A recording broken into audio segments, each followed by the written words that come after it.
Hello दोस्तों, इस video में हम लोग CDPO का टेस्ट सीरीज डिस्कस करेंगे और यह CDPO टेस्ट सीरीज नंबर 5 है।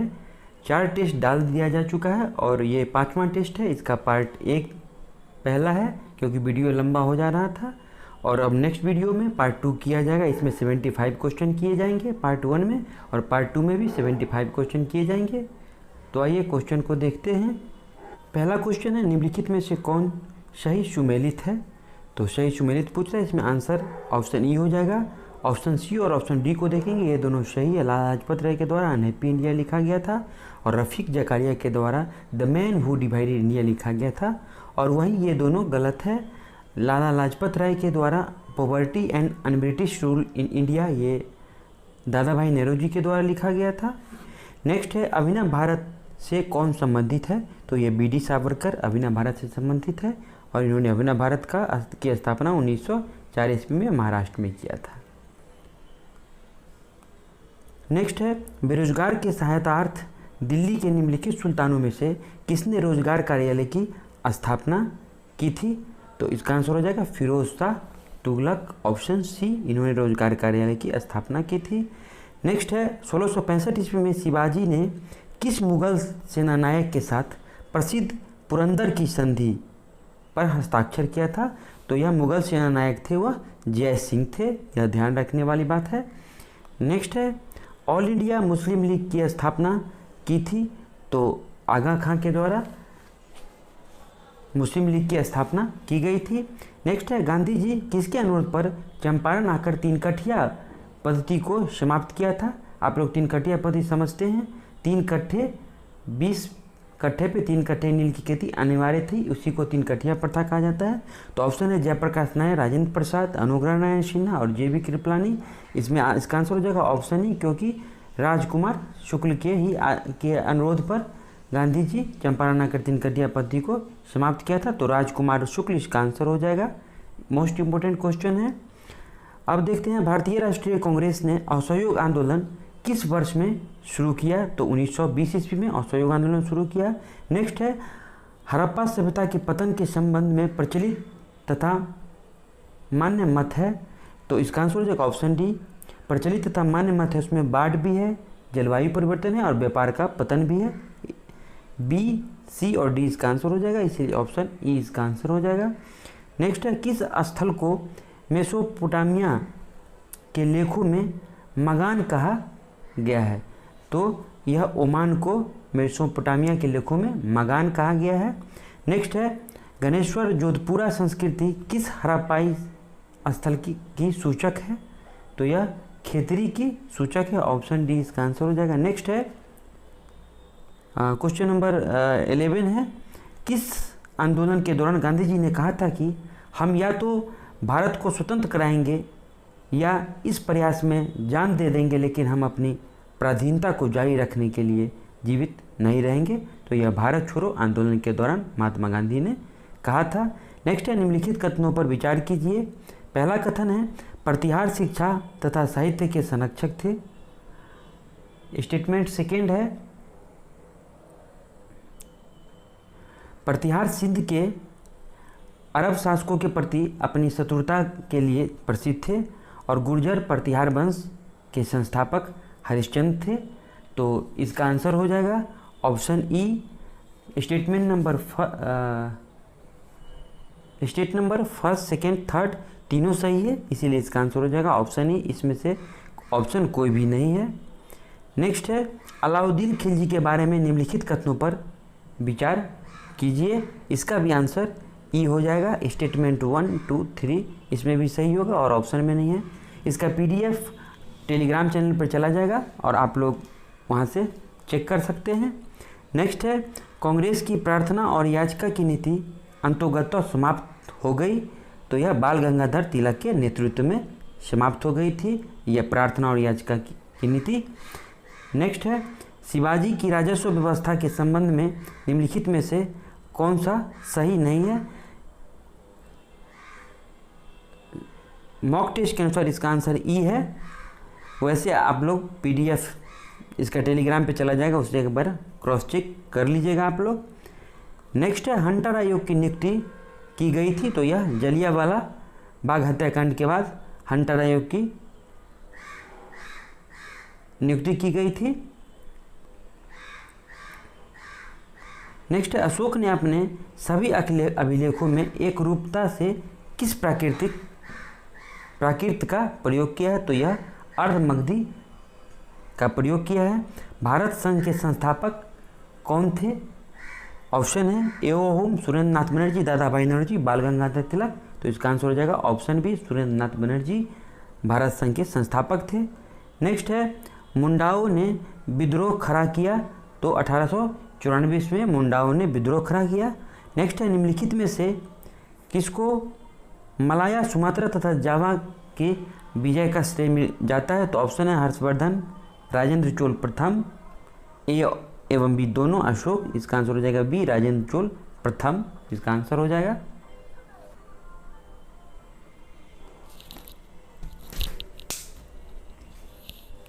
नेक्स्ट क्वेश्चन है क्वेश्चन नंबर 21।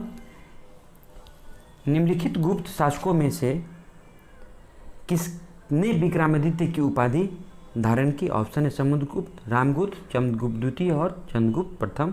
चंद्रगुप्त द्वितीय ने विक्रमादित्य की उपाधि धारण की।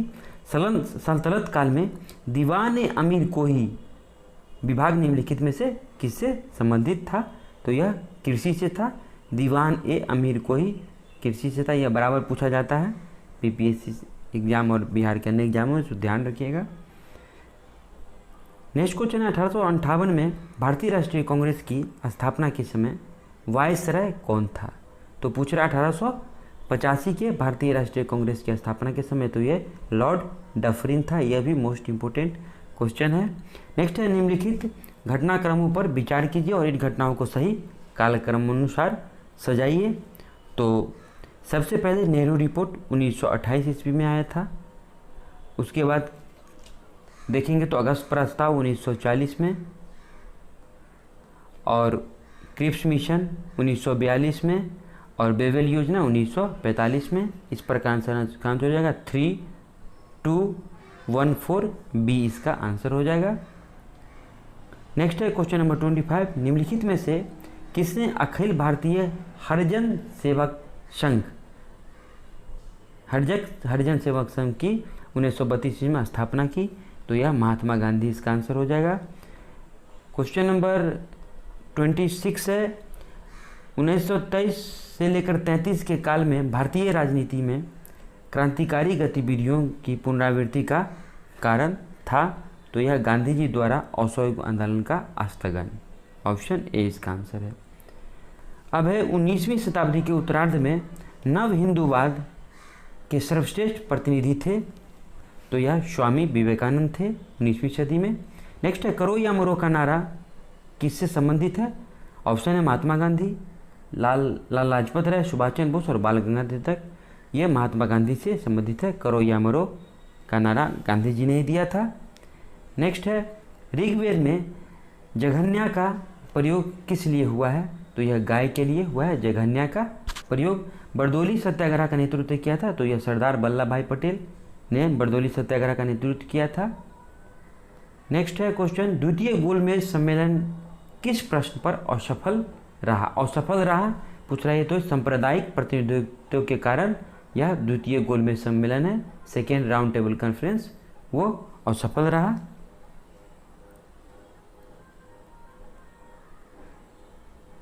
अब है क्वेश्चन नंबर 32। 1938 में भारतीय राष्ट्रीय कांग्रेस के अध्यक्ष निर्वाचित हुए थे? तो 1938 पूछ रहा है। ऑप्शन है अबुल कलाम आज़ाद, पट्टाभी सीतामढ़ी रमैया, जेबी कृपलानी और सुभाष चंद्र बोस हुए थे। और 1938 में त्रिपुरी में कांग्रेस का अधिवेशन हुआ था। नेक्स्ट है, निम्नलिखित में से किस सत्याग्रह आंदोलन में गांधी जी ने प्रत्यक्ष रूप से भाग नहीं लिया?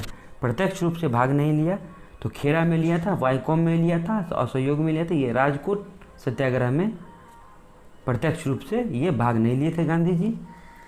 नेक्स्ट है, भारत में अपनी कंपनी स्थापित करने के लिए अंग्रेजों को किससे अनुमति मिली?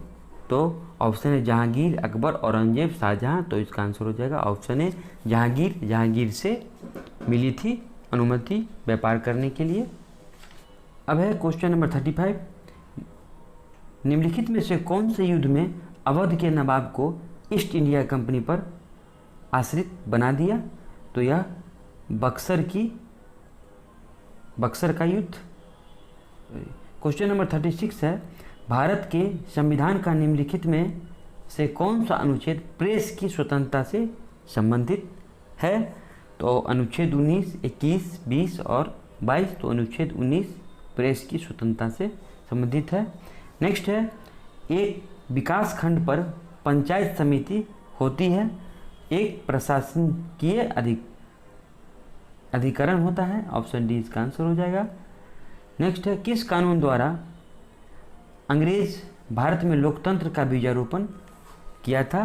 तो यह भारतीय परिषद एक्ट 1892। ऑप्शन बी इसका आंसर हो जाएगा। क्वेश्चन नंबर 39 है, निम्नलिखित में राष्ट्रीय मानवाधिकार आयोग यानी ह्यूमन राइट कमीशन के विषय में निम्नलिखित कथनों पर विचार कीजिए। तो इसका आंसर है ऑप्शन ए 1, 2, 3, 4 सभी आंसर सेटिस्फाइड कर रहे हैं ह्यूमन राइट कमीशन के विषय के बारे में। नेक्स्ट क्वेश्चन है, अंतर्राष्ट्रीय संधियों को भारत के किसी भाग अथवा संपूर्ण भारत में लागू करने के लिए संसद कोई भी कानून बना सकती है? तो बिना किसी राज्य की सहमति से। ऑप्शन सी इसका आंसर हो जाएगा।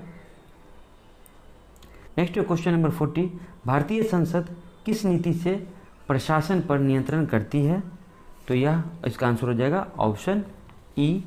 नेक्स्ट क्वेश्चन है, संसद में दोनों सत्रों के बीच अधिकाधिक अंतराल होना चाहिए, मतलब दो सत्र के बीच तो यह 6 महीने का अधिकाधिक अंतराल होना चाहिए, उससे ज़्यादा का नहीं होना चाहिए। Option A. नेक्स्ट क्वेश्चन है, लोकसभा में प्रतिनिधित्व भेजने के प्रश्न पर कौन से राज्य दूसरे तथा तीसरे स्थान पर है? तो इसका आंसर है ऑप्शन ई। नेक्स्ट है, भारत में राष्ट्रपति को उसके पद से हटाया जा सकता है लोकसभा के द्वारा, सांसद द्वारा, भारत के प्रधानमंत्री द्वारा, भारत के मुख्य न्यायाधीश द्वारा। तो यह संसद के द्वारा हटाया जा सकता है। नेक्स्ट है, लोकसभा के स्पीकर का निर्वाचन होता है। ऑप्शन है प्रत्यक्ष रूप से जनता द्वारा, ये नहीं होगा। संसद के सभी सदस्यों द्वारा, ये भी नहीं होगा। लोकसभा के बहुमत दल के सदस्यों के द्वारा, ये भी नहीं होगा। लोकसभा के सभी सदस्यों के द्वारा निर्वाचन होता है स्पीकर का, ये सही हो जाएगा। नेक्स्ट है, भारत का मंत्रिमंडल सामूहिक रूप से उत्तरदायित्व होता है के प्रति, जनता के प्रति, लोकसभा के प्रति और राष्ट्रपति के प्रति। तो यह लोकसभा के प्रति होता है। नेक्स्ट है, भारतीय संविधान के मौलिक अधिकारों में से किस मौलिक अधिकार को निकाल दिया गया है? तो यह संपत्ति के अधिकार को निकाल दिया गया है।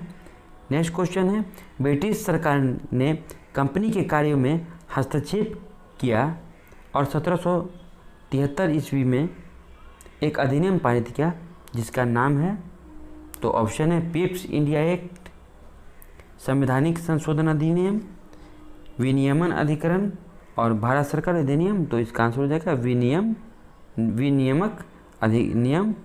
राज्यसभा के सदस्यों के चुनाव की कौन सी विधि है? सूची प्रणाली, साधारण बहुमत, एकल संक्रमणीय प्रणाली और संचित मत प्रणाली। ऑप्शन बी एकल संक्रमणीय प्रणाली। नेक्स्ट है क्वेश्चन नंबर 15, वर्ष 2011 में निम्नलिखित राज्यों में से किसमें शिशु मृत्यु दर अखिल भारतीय औसत से कम है? ऑप्शन है तमिलनाडु, उत्तर प्रदेश, राजस्थान, मध्य प्रदेश। तो इसका आंसर होगा तमिलनाडु। जो शिशु मृत्यु दर है वो अखिल भारतीय स्तर से कम है, तो अच्छा है यानी कि माना जाता है, तो ये तमिलनाडु है। नेक्स्ट है, भारतीय संविधान का कौन सा भाग संविधान की आत्मा कहलाता है? मूल अधिकार, राज्य के निर्देश तत्व और संविधान की उद्देशिका। तो संविधान की उद्देशिका संविधान की आत्मा कहलाती है। अब है क्वेश्चन नंबर 52, कैबिनेट मिशन के भारत आगमन के समय भारतीय राष्ट्रीय कांग्रेस के अध्यक्ष कौन था? तो जब कैबिनेट मिशन भारत आया तो भारतीय राष्ट्रीय कांग्रेस का अध्यक्ष कौन था? ऑप्शन है जवाहरलाल नेहरू, मोतीलाल नेहरू, अबुल कलाम आज़ाद और जे.बी. कृपलानी। तो इसका आंसर हो जाएगा ऑप्शन सी अबुल कलाम आज़ाद। अब है किसान कॉल सेंटर की शुरुआत कब हुई? तो ये 21 जनवरी 2004 ईस्वी में किसान कॉल सेंटर की शुरुआत हुई। नेक्स्ट है बिहार में सर्वाधिक वर्षा वाला जिला, ऑप्शन है किशनगंज, बरौनी, कटिहार, भागलपुर। तो यह किशनगंज में सर्वाधिक वर्षा वाला जिला है और किशनगंज में बिहार में सर्वाधिक चाय की भी खेती होती है और सबसे पश्चिमोत्तर जिला है किशनगंज। नेक्स्ट है चीनी से संबंधित निम्न कथनों में से कौन सही है? तो इसका आंसर हो जाएगा ऑप्शन डी 2 और 3। भारत में चीनी उद्योग दूसरा सबसे बड़ा कृषि आधारित उद्योग है, ये सही है, और भारत चीनी का सबसे बड़ा उपभोक्ता है, ये ऑप्शन 2 और 3 सही है। नेक्स्ट है सूची 1 से सूची 2 मिलाएं, नदी है और मुहाना है। तो यह डेन्यूब नदी है, इसका मुहाना काला सागर है, राइन का उत्तरी सागर है, रोन का भूमध्य सागर है और लायर का बिस्के खाड़ी है। इस प्रकार इसका आंसर हो जाएगा ऑप्शन ए। नेक्स्ट है बिहार का निम्नलिखित में से कौन सा नृत्य गुजरात में किए जाने वाले गरबा के समान है? तो कौन सा नृत्य गुजरात में जो गरबा होता है उसके समान है? तो यह झूमरी नृत्य गरबा के समान है। नेक्स्ट है भारत का कौन सा स्थान ज्वारीय तरंगों द्वारा ऊर्जा उत्पन्न के लिए आदर्श स्थिति प्रदान करता है? तो यह कच्छ की खाड़ी। नेक्स्ट है स्वर्णिम चतुर्भुज राजमार्ग भारत के किन शहरों को आपस में जोड़ती है? तो यह स्वर्णिम चतुर्भुज जो है वो राजमार्ग तो भारत को दिल्ली, कोलकाता और चेन्नई, मुंबई को आपस में जोड़ती है, ऑप्शन ए इसका आंसर हो जाएगा। नेक्स्ट क्वेश्चन है 60, नीचे दिए गए सुमेलों में से कौन सा सही है? इसमें देखेंगे तो इसमें इसका आंसर हो जाएगा ऑप्शन ई, इसमें सभी सही है। ऑप्शन सी को छोड़ करके, ये राष्ट्रीय राजमार्ग 7 है, वो इलाहाबाद से कन्याकुमारी को नहीं, यह श्रीनगर से कन्याकुमारी को जोड़ती है, इसलिए इसका आंसर हो जाएगा ऑप्शन ई। नेक्स्ट है द्वार स्थलाकृतियाँ पाई जाती है, तो यह दार्जिलिंग और सिक्किम, हिमालय में द्वार स्थलाकृतियाँ पाई जाती है। नेक्स्ट है नदी के मैदान में दो आब का अर्थ क्या है? तो दो आब का अर्थ है दो नदियों के बीच का भाग, ध्यान रखिएगा, दो आब का अर्थ होता है दो नदियों के बीच का भाग। प्रायद्वीपीय पठार की सीमा निर्धारण से संबंधित नीचे दिए गए कथनों में कौन सा कथन सुमेलित नहीं है? तो सीमा निर्धारण के लिए पूछ रहा है, तो यह पश्चिम काठियावाड़, ऑप्शन सी वो सुमेलित नहीं है। नेक्स्ट है Damodar valley corporation, DVC, Damodar valley corporation क्या है? तो यह एक संवैधानिक निकाय है, ऑप्शन ए इसका आंसर हो जाएगा। दामोदर वैली कॉरपोरेशन क्या है पूछ रहा है। भारत के कच्छ का रण किस लिए प्रसिद्ध है? तो यह ज्वारीय मिट्टी के मैदान के लिए प्रसिद्ध है, ऑप्शन ए। पृथ्वी के वायुमंडल के किस परत में ओजोन की परत होती है? तो यह समताप मंडल में ओजोन की परत होती है, ऑप्शन बी। नेक्स्ट है भारत में निम्नलिखित राज्यों में से किस राज्य में जन्म दर न्यूनतम है? तो जन्म दर राज्यों में न्यूनतम पूछ रहा है, ऑप्शन है पश्चिम बंगाल, उत्तर प्रदेश, बिहार, केरल, ऑप्शन हो जाएगा केरल, और केरल में शिक्षा का स्तर भी सबसे ऊंचा है, तो जन्म दर सबसे न्यूनतम है, ध्यान रखिएगा। नेक्स्ट है हिमालय की सबसे बाहरी पर्वत श्रेणी कौन है? कुमाऊं, शिवालिक, देहरादून और काली, तो इसका आंसर हो जाएगा ऑप्शन बी, शिवालिक सबसे बाहरी श्रेणी है। क्वेश्चन नंबर 16, जनसंख्या की जनगणना के संदर्भ में लिंग अनुपात शब्द का सही अर्थ क्या है? तो ऑप्शन ए है 1000 स्त्रियों पर पुरुषों की संख्या, ये नहीं होगा। 1000 पुरुषों पर महिलाओं की संख्या, ध्यान रखिएगा, 1000 पुरुष पर महिलाओं की संख्या को कितनी महिला हैं उसे ही लिंग अनुपात कहते हैं, तो ऑप्शन बी इसका आंसर हो जाएगा। नेक्स्ट है क्वेश्चन नंबर 17, बिहार बंगाल से पृथक कब हुआ? 1918, 1917, 1916, 1912, तो यह 1912 में है। VVI इस पर लिख लीजिए, यह क्वेश्चन पूछेगा ही। नेक्स्ट है Indian institute of ecology and environment अवस्थित है। ऑप्शन है मुंबई, नई दिल्ली, कोलकाता, तिरुवनंतपुरम। तो यह नई दिल्ली में। निम्नलिखित में से कहाँ पर एक संरक्षित कच्छ वनस्पति क्षेत्र है? तो ऑप्शन है पश्चिमी घाट, चंद्रताल, पूर्वी घाट, गोवा। तो गोवा इसका आंसर हो जाएगा। क्वेश्चन नंबर 73 है निम्नलिखित में से कौन सा विश्व का सबसे बड़ा उष्ण मरुस्थल है? तो यह सहारा मरुस्थल सबसे बड़ा उष्ण मरुस्थल है। नेक्स्ट है किस देश की सीमा सबसे लंबी है? तो ऑप्शन के अनुसार रूस हो जाएगा, ऑप्शन सी, रूस की सीमा सबसे लंबी है। और क्वेश्चन नंबर 75 है निम्नलिखित में से किस नदी पर हीराकुंड बहुउद्देशीय परियोजना का निर्माण हुआ है? तो ऑप्शन है चंबल, यमुना, सतलज, महानदी। तो महानदी पर हीराकुंड का परियोजना का निर्माण हुआ है। ये पार्ट ए में 75 क्वेश्चन है। नेक्स्ट पार्ट सेकेंड में 76 to 150 क्वेश्चन रहेगा। Thanks for watching. If you are new in my channel please hit the bell icon and subscribe my channel. Thanks for watching.